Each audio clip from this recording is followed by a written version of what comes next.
Shalom, shalom. Salutations de paix, de joie, de bonheur et de victoire à tous et à toutes. Aujourd'hui, nous allons parler des créatures et du Créateur. Nous avons les créatures et nous avons le Créateur.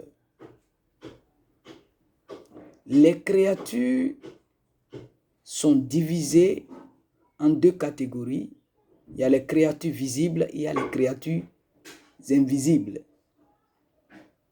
Tandis que le Créateur est unique. Et aujourd'hui, étant donné que nous avons des créatures et que chaque créature a sa voix, son pouvoir, et ce pouvoir se manifeste à travers la voix du créature, nous comprenons par là que l'homme est exposé aux voix du créature.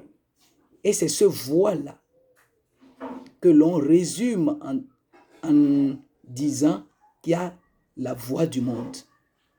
C'est la voix des créatures qui résume la voix du monde. Et ces voix sont différentes. Tu vois, ces voix sont différentes.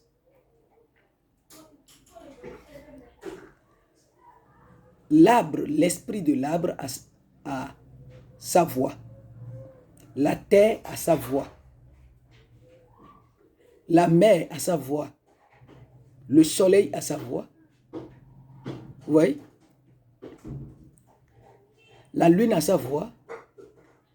Toute chose visible comme invisible a une voix. Ainsi, Dieu aussi a sa voix. Et c'est là où on a besoin de la connaissance qui va nous amener à faire une distinction entre la voix du Créateur et la voix des créatures. La voix des créatures, comme il y a plusieurs voix, la voix des créatures amène l'homme dans une dissociation. Oui, mais la voix du Créateur nous amène à être un et à dominer sur toute voix des créatures. Parce qu'au commencement de toutes choses, Dieu a donné le privilège à l'homme de dominer sur toutes les créatures et de multiplier. Remplissez la terre. D'accord? Féconder, assujettissez et dominez. Et selon ces paroles que nous allons appeler les paroles du pouvoir que Dieu a attribuées à l'être humain, il est nécessaire et primordial que l'homme soit au-dessus des créatures. Mais quand l'homme se laisse diriger, d'accord, par la voix des créatures, il se dissocie dans les créatures et il n'existe plus.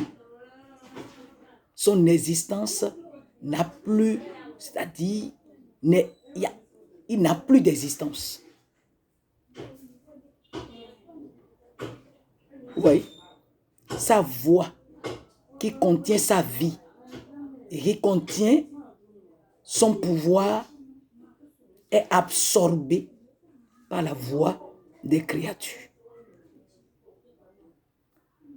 Mais quant à la voix du Créateur,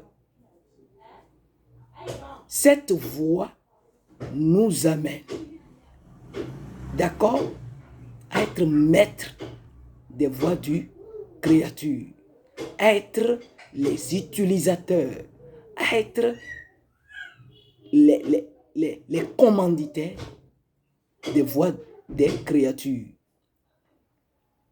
Car c'est le serpent de Moïse qui a avalé les serpents du Pharaon.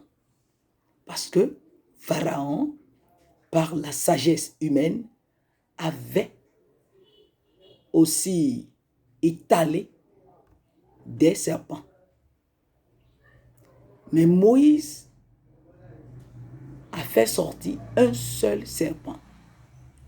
Et c'est le serpent de Moïse. Étant donné que Moïse a su avoir ce serpent qui est au-dessus de tous les serpents, cette voix qui est au-dessus de toutes les voix, cette voix a absorbé toutes les autres voix et lui a donné le dessus sur le pouvoir qui les tenait captives, le pouvoir qui les gardait esclaves du règne de Pharaon. Donc aujourd'hui, il faut nécessairement que l'homme arrive à discerner, à connaître le sens de la voix du Créateur, de l'univers visible et invisible, pour prétendre exister dans ce monde. Celui-là qui ne reconnaît pas la voix du Créateur, celui-là qui n'est pas en conformité avec la voix du Créateur, parce que son être vient de cette voix, dit Dieu a soufflé. Et c'est en soufflant, on inspire et on expire. En expirant et en respirant que nous soufflons. Nous faisons sortir notre souffle de vie. Donc quand on parle de souffle de vie, on parle de la parole. Donc l'homme vient de la parole divine. Et quand l'homme retrouve cette parole divine, c'est qu'il a retrouvé la source de son existence. Et cette source fait de lui le maître de toute la création. Que la sagesse d'en haut nous assiste tous et que la lumière nous éclaire davantage. Merci.